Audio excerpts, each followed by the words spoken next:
The rhythmic bass of AC/DC's Back in Black echoed through the sterile halls of the Lunar Observatory's main research wing. Dr. Amanda Brooks bobbed her head to the beat while her fingers danced across multiple holographic displays, each showing different portions of deep space telemetry data. Her colleagues had long since given up trying to convince her that blasting classic rock during research hours was unprofessional. Besides, she did her best work when the music was so loud it made the coffee in her world's okayest scientist mug ripple. "Come on, space," she muttered, adjusting her thick-rimmed glasses. "Show me something interesting tonight." The clock on her wall read 3:27 a.m. Earth Standard Time, that magical hour when most scientists either made breakthrough discoveries or completely lost their minds. Amanda was betting on the former. The first anomaly appeared as a tiny blip on monitor 3, so subtle she almost missed it. But there it was again, pulsing in perfect rhythm with the guitar solo. Amanda quickly killed the music, her heart racing. The blip continued its steady pattern. "Hey, Charlie," she called out to the lab's AI assistant. "Run a cross-reference on this signal pattern against our theoretical FTL database." Processing. The AI responded in its characteristically cheerful voice. "Would you like me to order your usual stress relief pizza while we wait?" "Not yet. Let's make sure I'm not hallucinating first." The next few minutes felt like hours as Charlie analyzed the data. Amanda paced the lab, occasionally stopping to stare at the lunar surface through the reinforced windows. Somewhere out there, something was moving through space in a way that shouldn't be possible. "Analysis complete," Charlie announced. "Signal pattern shows a 98.7% match with Dr. Thompson's 2023 paper on theoretical faster-than-light-wake signatures. Additional data suggests systematic movement through the Proxima Centauri system, moving toward Wolf 359. Amanda collapsed into her chair, the reality of the situation hitting her like a freight train. "Charlie, how many objects are we tracking?" "Currently monitoring 17 distinct signatures, moving in what appears to be a search pattern." Her mind raced through the implications. This wasn't some random space phenomenon. This was a coordinated survey operation. Humanity had just discovered they weren't alone, and whatever was out there was looking for something, or someone. Making a decision that would later be debated in history books, Amanda pulled up her social media account. "Charlie, start recording." "Dr. Brooks, protocol suggests contacting the directory board first." "Sometimes you have to ask for forgiveness rather than permission." She cut him off, adjusting her webcam. "Besides, if I'm right about this, the world needs to know before anyone can think about covering it up." She took a deep breath and clicked Start Stream. "Hey Internet, it's your favorite lunar lab rat here with breaking news that's going to sound completely insane, but I've got the math to back it up." She shared her screen, showing the signal data. "See those blips? That's not natural. That's not human. And it's moving with purpose." Within minutes, her stream had thousands of viewers. Within hours, it had millions. Amateur astronomers around the world began confirming her observations with their own equipment. #SpaceBlips became the top trending topic globally. By sunrise Houston time, NASA's official Twitter account had confirmed they were investigating unusual deep space phenomena. The Chinese Space Agency released a similar statement 20 minutes later. Dr. Amanda Brooks, who had finally ordered that pizza, sat in her lab watching the world process the news that everything was about to change. Her phone hadn't stopped ringing for hours. Calls from government agencies, news networks, and even her mother, who just wanted to know if this meant she'd finally get to meet some space grandchildren. "Charlie," she said, taking a bite of extra cheese pizza, "I think we just changed history." "Indeed, Dr. Brooks. Though I feel compelled to point out that your method of disclosure violated approximately 17 different security protocols." "Yeah, well," she grinned, Sometimes, the best way to handle big news is to rip off the Band-Aid. Besides, now that everyone knows, they'll have to actually do something about it. Little did she know, in offices and military bases around the world, plans were already being made. Humanity had just caught someone peeking in their windows, and they were about to respond in a very human way, with a mix of scientific brilliance, military preparation, and just a touch of cosmic mischief. Colonel Jack Davidson stood before the United Nations Security Council, his military uniform pristine, but his expression pure Vegas showman. The holographic display behind him showed a vast array of satellites in complex orbital patterns around Earth. "Ladies and gentlemen," he announced, spreading his arms wide like he was back on the strip. "Welcome to Operation Looking Glass, the greatest light show humanity has ever produced." General Roberts leaned forward, frowning. "Colonel, this is a military operation, not a casino act." "With all due respect, General," Davidson's eyes twinkled, "why can't it be both? Our visitors are out there playing hide and seek. I say we show them we're ready to play, but we'll be dealing the cards." The Russian representative raised an eyebrow. "And your plan is to, what? Throw a party in space?" Davidson tapped his tablet, and the hologram changed. The satellite formation shifted, creating a massive energy signature that pulsed with an almost musical rhythm. "Better. We're going to give them a show they can't ignore, using their own technology against them." Dr. Emma Anderson, recently brought in from the gaming industry for her strategic expertise, stepped forward. "The quantum fold satellites we've been testing for deep space communication. Turns out they create energy signatures nearly identical to our visitors' drive systems. Colonel Davidson had the brilliant idea to choreograph them." "Choreograph?" the Chinese representative asked. Davidson's grin widened. "Watch this." He swiped his tablet again, and the holographic satellites rearranged themselves into an enormous smiley face visible from deep space. The room erupted in a mix of outrage and laughter. Davidson waited for the noise to die down before continuing. Phase 1 creates a light show visible across 3 star systems. Phase 2 forms it into recognizable patterns, proving it's artificial and intentional. Phase 3. He paused for dramatic effect. "We rickroll the entire galaxy." "You want to what?" General Roberts sputtered. "Trust me, General. Nothing says, we see you like a little human culture. Besides, if they're advanced enough for FTL travel, they're advanced enough to appreciate a good joke." The next 48 hours were a blur of activity. Launch teams worldwide coordinated the deployment of additional satellites. Programmers worked around the clock fine-tuning the choreography, and Colonel Davidson, running on nothing but coffee and showmanship, orchestrated it all from Mission Control in Houston. Energy signature at 90% match, called out Lieutenant Sarah Martinez from her station. "They'll definitely see this." Davidson nodded, his expression now serious. "All teams report in." One by one, control stations around the globe confirmed their readiness. This was humanity's first intentional message to an advanced civilization, and they were about to send it with style. "Ladies and gentlemen," Davidson announced over the global command channel, "it's showtime. Initialize pattern alpha." Across the solar system, hundreds of quantum fold satellites activated in perfect synchronization. The energy signature they created was visible from light years away, a perfect replica of the visitor's own drive signatures, but arranged in an unmistakably artificial pattern. "Pattern holding steady," Martins reported. "Beginning Phase 2.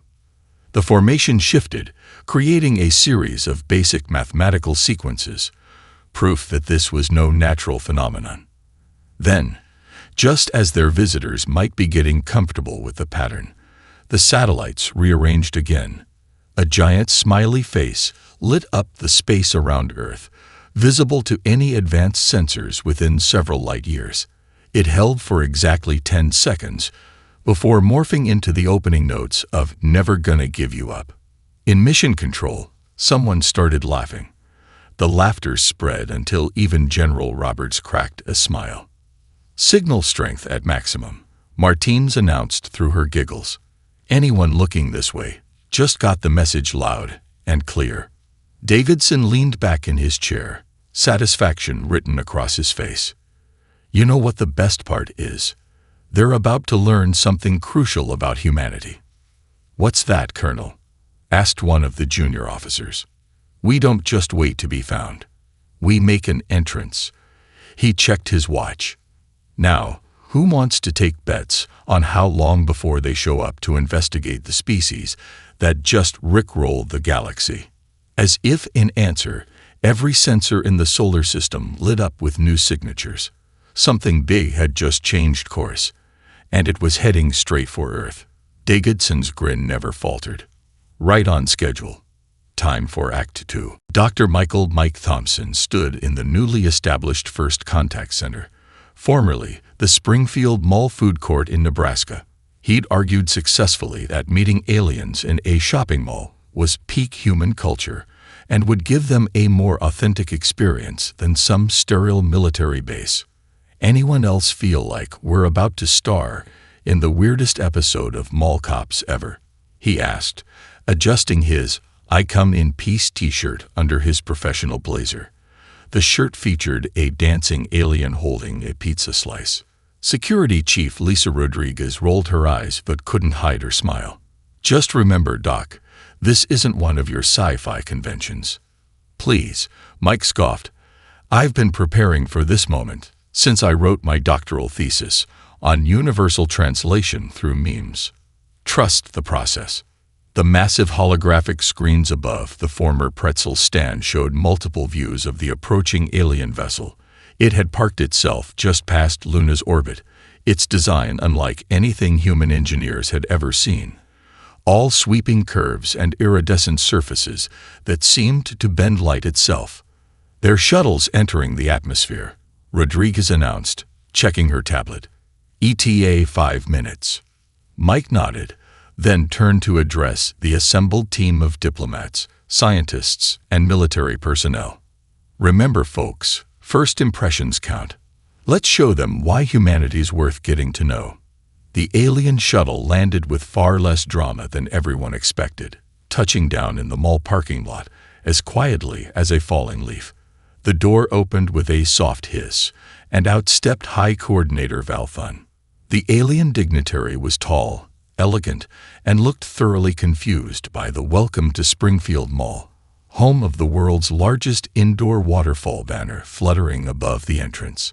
Mike stepped forward, making the universal gesture of peace that humanity had chosen for this moment.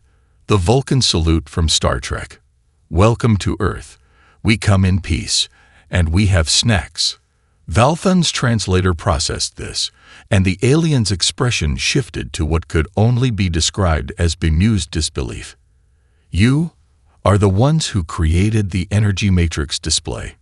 Guilty as charged, Mike grinned. Did you like the smiley face? We thought about going with a dancing baby gif, but decided that might be too retro. The alien delegation exchanged glances. Their second in command, a being introduced as Protocol Officer X, consulted a holographic display.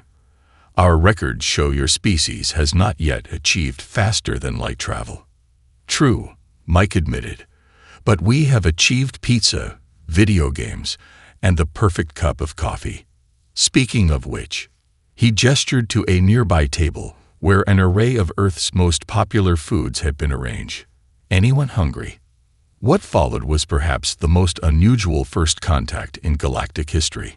Valthun, despite initial reservations, found himself fascinated by the concept of a food court.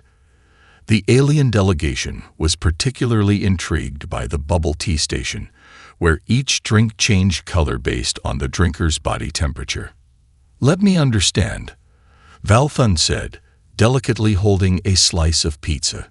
You detected our survey ships, created a massive technological display to get our attention, and your choice of meeting location is a shopping center. Well, Mike explained, dunking a cookie in his coffee, we figured if we're going to meet new friends, we should do it somewhere that shows who we really are. Formal's fine, but have you tried these cinnamon pretzels? The breaking point came when someone's phone started playing the Never Gonna Give You Up song that had been broadcast into space. Valthun's eyes widened in recognition, and to everyone's surprise, the stern-looking alien let out a sound that could only be described as a chuckle. Your species, Valthun declared, is either brilliantly mad or madly brilliant. I cannot yet decide which. Mike raised his coffee cup in a toast. Why not both? That's kind of our thing. As the day progressed, news networks worldwide broadcast images of Earth's first alien visitors trying ice cream, playing arcade games, and engaging in serious diplomatic discussions while riding the mall's indoor train. The photo of Valthun wearing a I-Earth baseball cap would indeed become the most popular meme in human history. Humanity had made its first impression on the galaxy, and true to form, they'd done it their way, with a perfect blend of diplomacy, hospitality, and just the right amount of weirdness. Dr. Emma Anderson's office in the newly established Galactic Relations Building looked more like an esports training facility than a diplomatic center. Multiple screens displayed various alien officials' profiles, complete with win-loss records and power rankings she created based on their negotiating patterns. You've got to be kidding me, Ambassador Williams said, staring at the display. You're treating interstellar diplomacy like a video game tournament. Emma adjusted her gaming headset, which she insisted helped her think better than traditional earpieces. Ambassador, I've won 3 world championships in StarCraft and hold a PhD in game theory. Trust me when I say every diplomatic session is just a really high-stakes game. She pulled up a holographic display showing their next meeting's seating arrangement. See this. High Coordinator Valthun always sits with his back to the window when he's planning to make major concessions. It's his tell. The day's negotiation session was set to begin in the Grand Chamber, which Emma had subtly modified to include gaming Easter eggs. The Empire's representatives would never notice that the decorative wall patterns were actually Space Invaders formations, or that the background music was a classical rendition of the Tetris theme. All right, team, she addressed her staff through the comms. Remember, this is like a raid boss fight. We've studied their patterns. We know their moves. Time to execute. The Empire's delegation entered right on schedule. Valthun took his seat. Back to the window, Emma noted with a hidden smile. Before we begin today's trade negotiations, Emma announced, I'd like to introduce you to a traditional Earth diplomatic custom. She pulled out a deck of cards. We call it poker. Protocol Officer Zex looked puzzled. Your species conducts negotiations through gaming. Sometimes the best way to understand each other is through play. Emma replied, shuffling the cards with professional flair. Besides, don't you want to know why Colonel Davidson was smiling during yesterday's defense budget discussion? 2 hours later, the alien delegation was completely fascinated by the concept of bluffing.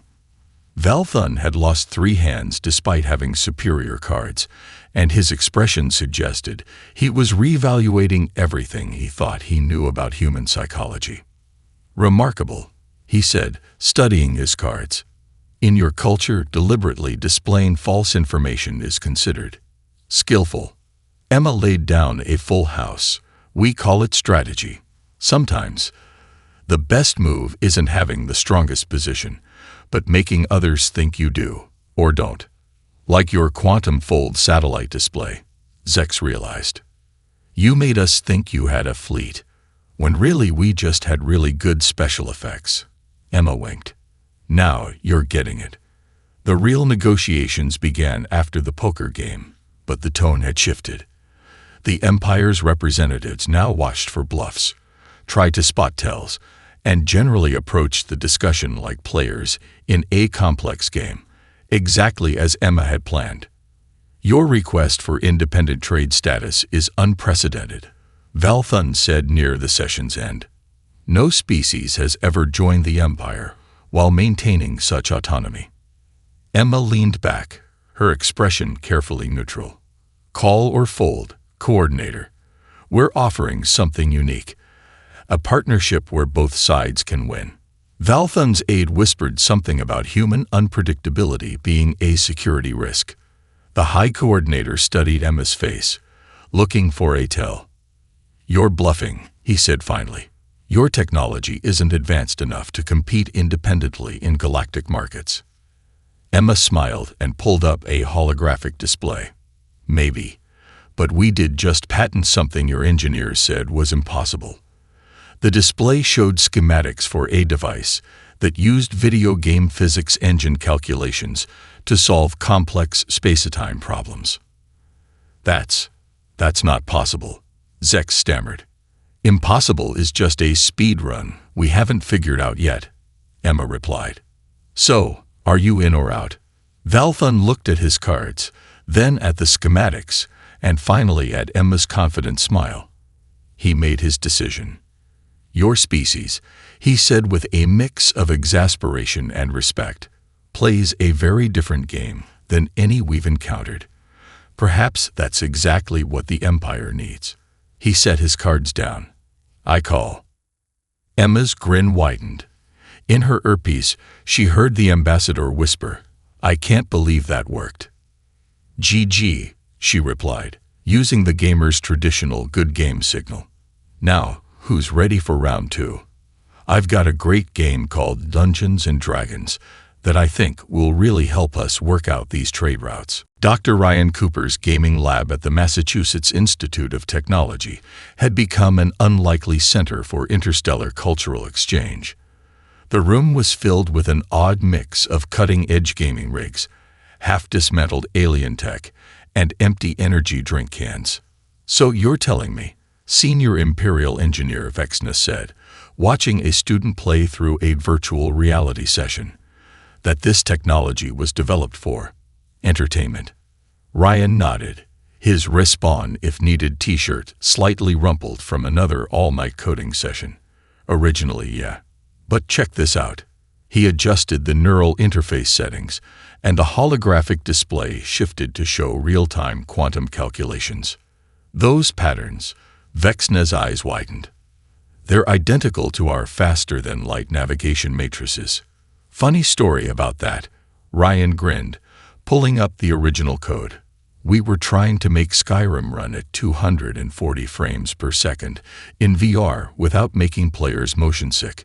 Turns out the solution involved some pretty wild quantum physics. The lab's main door burst open as Dr. Leslie Matthews, head of the Human Empire Technology Exchange Program, rushed in with her own news. Ryan, the Empire scientists finally tried the gaming chair. Everyone turned to watch the live feed from the Empire's primary research vessel. Several high-ranking alien scientists were seated in what looked like modified gaming chairs, their expressions a mix of wonder and confusion as they experienced full immersion virtual reality for the first time. Is this real? One of them asked, reaching out to touch a virtual object. Define real, Ryan replied through the comlink. What you're experiencing is a perfect digital simulation, running on our quantum-enhanced gaming engine. We call it Reality Plus. All the physics of real life, but with better graphics and a killer soundtrack. Leslie pulled up another screen showing the Empire's official response to human virtual reality technology. They're completely baffled. Apparently, they focused so much on physical space travel that they never considered virtual exploration. Speaking of exploration, Ryan said, typing rapidly on his holographic keyboard, watch this. The virtual environment around the alien scientists transformed into a perfect replica of their own star systems, but with added data overlays that their own technology couldn't produce. Impossible, Vexna whispered. Your entertainment systems can map quantum space more accurately than our scientific equipment. All those years of gamers complaining about lag made us really good at processing space-time data, Ryan shrugged. Who knew? The demonstration continued as Ryan showed how Earth's gaming industry had accidentally solved several major physics problems simply by trying to make better games. The motion prediction algorithms developed for fighting games had revolutionary applications in quantum mathematics. The procedural generation systems used in Minecraft had unexpected applications in understanding universal constants. And here's the best part, Leslie added, pulling up yet another display. Remember that indie game studio that was working on realistic space combat physics? Their gravity calculation engine just solved your Empire's primary fuel efficiency problem. The room fell silent as the aliens processed this information. Their entire understanding of human technology had been based on traditional scientific advancement metrics. Nobody had thought to check the steam charts.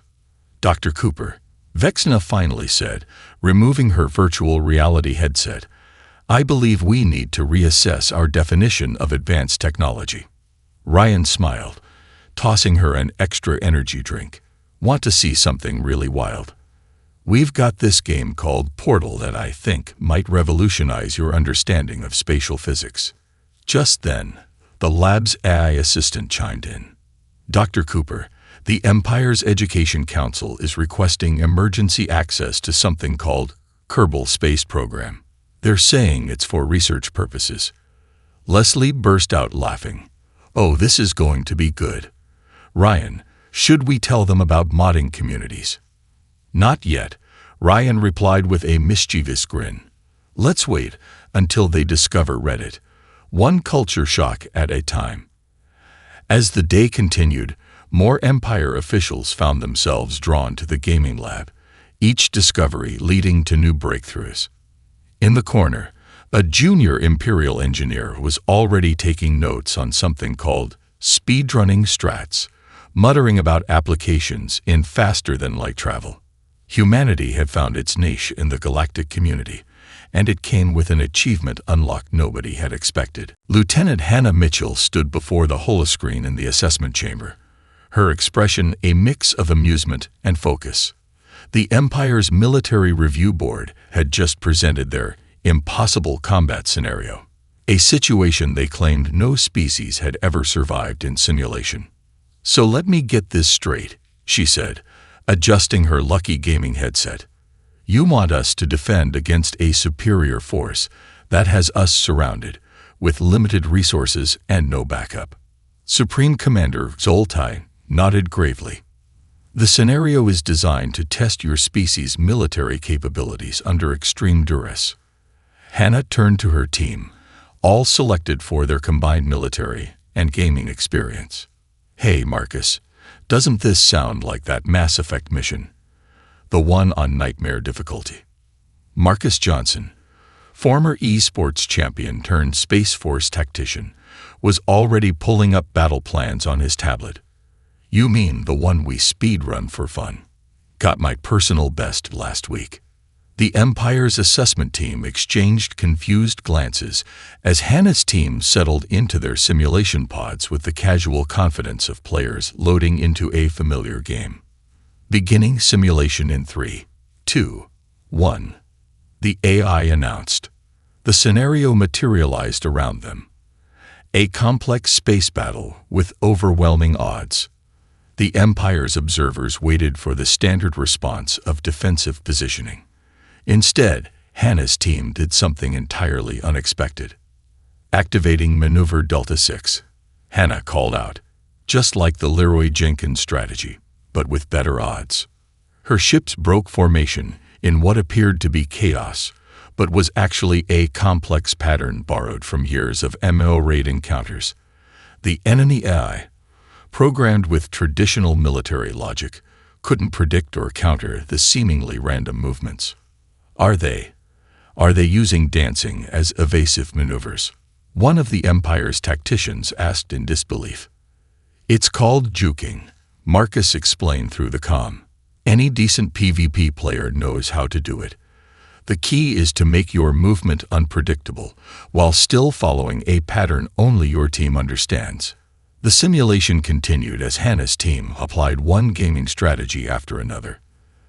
They used resource management techniques from real-time strategy games, aggro management from MMO boss fights, and even pulled off what they called a 360 no-scope with a capital ship. This can't be real combat doctrine. Supreme Commander Sol Tai protested. Oh, it's very real, Hannah replied, her ships executing a perfect pincer movement she'd learned from StarCraft. We've been training for this since we were kids. You just didn't know you were training us. The simulation reached its climax as Hannah's team found themselves cornered in what should have been a final stand. Instead, they initiated what they called the speedrun strat. Remember, everyone, Hannah called out, just like the world record attempt. 3, 2, 1, go. What followed was a series of maneuvers so precisely timed and coordinated that the Empire's tactical AI crashed trying to predict their next move. The team had found a way to use the simulation's own physics engine against it, something they called an edge boost glitch in gaming terms.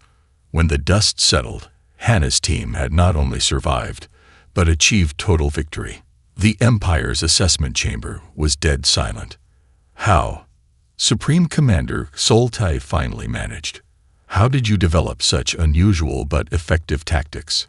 Hannah removed her headset, her hair slightly messed up, but her eyes bright with victory. Well, sir, when you've spent years fighting teenage gamers online, you learn to think outside the box. They're way more creative than any AI. Marcus added, plus, we've been running simulations like this for fun since before we could drive. The only difference is that your version has better graphics. The Empire's military assessment board had to create an entirely new classification for Earth's forces. Under combat doctrine, they simply wrote, warning, extremely unpredictable, appears to treat warfare like a game, yet achieves impossible results. As the team celebrated with energy drinks and victory poses, Hannah noticed the Empire's tacticians huddled around a screen, frantically taking notes. Hey, she called out to them, if you think that was cool, wait until we show you our speedrunning techniques for your standard battle formations. We found at least 3 sequence breaks already. Supreme Commander Sol Tai just shook his head, a mix of horror and admiration on his face. Perhaps, he muttered, it's better to have them as allies after all. Admiral Jason Jazz Reynolds leaned back in his chair, feet propped on his desk, as he watched the Empire's classification committee having what could only be described as an existential crisis. The meeting was taking place in what used to be a Starbucks, now converted into an impromptu diplomatic office, because the aliens had become addicted to caramel macchiatos. Let me get this straight, Chief Administrator Kelvin said, clutching his third coffee of the morning. Your military uses combat techniques from entertainment programs. Your scientists make breakthrough discoveries while trying to improve games, and your diplomats conduct negotiations through something called Dungeons and Dragons. Pretty much, Jazz replied, taking a sip from his world's most interesting Admiral mug. Though you forgot to mention that we also just revolutionized your FTL navigation system because someone wanted better graphics in Minecraft. The classification committee's holographic displays showed dozens of attempted categories for Earth, each marked with red invalid warnings. Traditional species classifications like military power, scientific authority, or cultural center all failed to capture the full scope of human society. Perhaps we should create a new category, suggested Junior Administrator Yix, who had recently started wearing a Hawaiian shirt under his official robes. Something like chaotic innovation species. Too boring, Jazz said, pulling up his own presentation. How about humanity? Hold my beer and watch this. The meeting was interrupted by an emergency alert. The Empire's central database was experiencing an unexpected issue. It had started playing Rick Astley's "Never Gonna Give You Up" on every terminal in the galaxy. "Oh right," Jazz mentioned casually. "Some of our teenage hackers found a backdoor in your system. Don't worry, they're just having fun." They also added something called Snake to your military terminals. You know, for when your soldiers are bored during long space flights. Kelvin's eye twitched. "You're telling me children breached our most secure networks for entertainment?" To be fair, they also improved your firewall. Left some nice documentation too, with lots of memes. Very professional. The committee spent the next hour trying to create new regulations to handle human unpredictability. Every time they thought they had a rule figured out, someone would bring up another example of humanity breaking it in some spectacularly creative way. "What about the time difference issue?" Yix brought up. "Humans insist on having multiple time zones on a single planet. And their languages," another administrator added. "They keep making new ones just for fun. Yesterday I found something called lolcat in official documentation." Jazz watched with amusement as the committee's neat, organized understanding of galactic civilization slowly unraveled. The final straw came when they discovered that humans had already created fan fiction about the Empire. There's an entire series about a romance between a human diplomat and a quantum drive, Kelvin said, looking both fascinated and horrified. "It has 10,000 likes. Oh, you found my sister's writing." Jazz beamed. "She's working on a sequel. Something about a coffee machine that achieves consciousness and joins the Imperial fleet." The committee finally gave up on traditional classification. Instead, they created a new document that simply read, "Humanity. See attached file. Warning. File contains memes." "You know what the really fun part is," Jazz said as the meeting wrapped up. "Everything you've seen so far. That's just what we do for fun. Wait until you see what happens when we actually try to be weird." Kelvin, now on his fifth coffee, just nodded. "We've created a new department specifically for human affairs. The logo is something called a Doge, because your internet insisted on it." "Good choice," Jazz approved. "Though you might want to add some lasers to the logo. Everything's better with lasers." As the committee filed out, still looking shell-shocked, Jazz's communication device pinged with a message from Earth. The planet's first galactic social media platform had just launched, and #EmpireLife was already trending. "Hey Kelvin," he called out, "how do you feel about being a meme lord?" The chief administrator's only response was to order another coffee.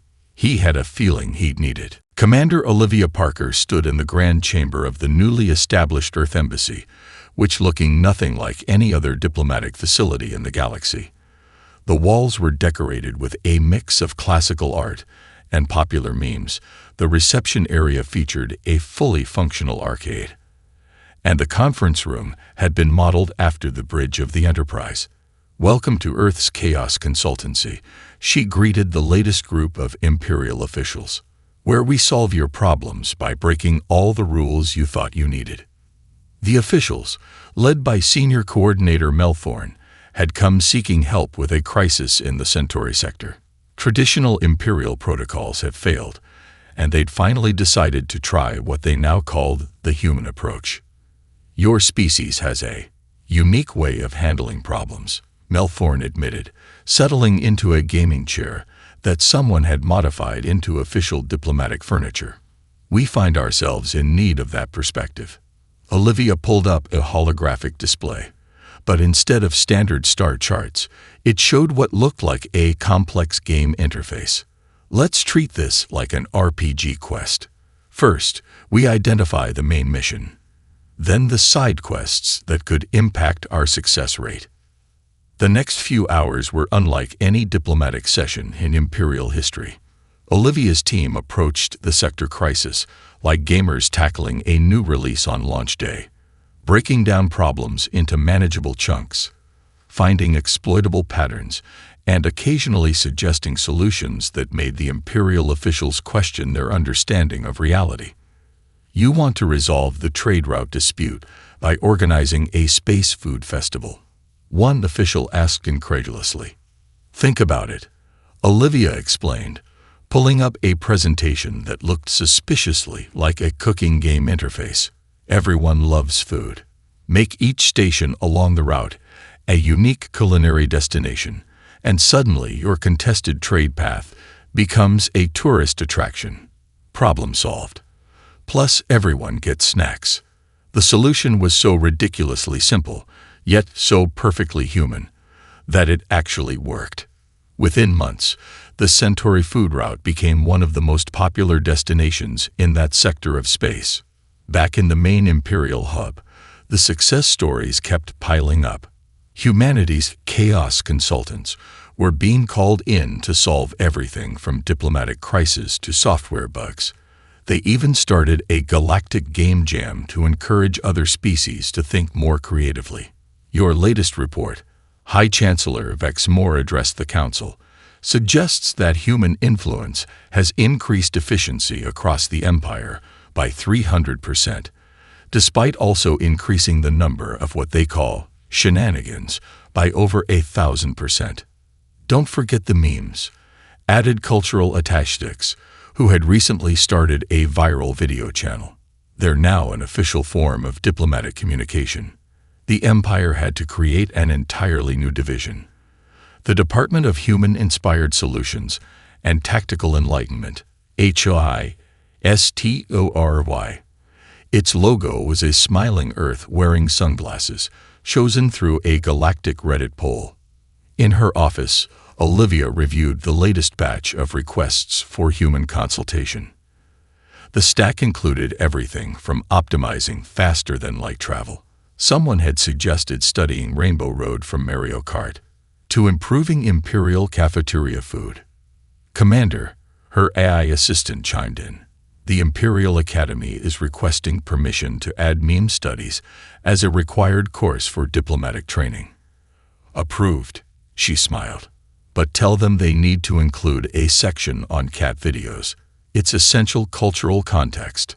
The final piece of the new galactic order fell into place when the Empire officially recognized the human approach as a valid problem-solving methodology. The announcement was made via a galaxy-wide livestream, complete with emotes and chat reactions. We used to think we were breaking the Empire's system, Olivia remarked to her team during the celebration. Turns out, we were just helping it level up. As she watched various alien species attempt to do the Macarena at the after-party, Olivia couldn't help but smile. Humanity had found its place in the galaxy, not by conforming to ancient protocols, but by being unabashedly, chaotically, creatively human. You know what the best part is, she said to Melthorn, who had become quite good at Earth party games. This is just the tutorial level. Wait until we really get started. A High Chancellor, watching the festivities from his official feed, made one final note in the Imperial records. Perhaps the greatest achievement of the Empire was learning when to stop taking itself so seriously. Humanity didn't just join our galactic community. They convinced us to press the reset button and start a new game plus.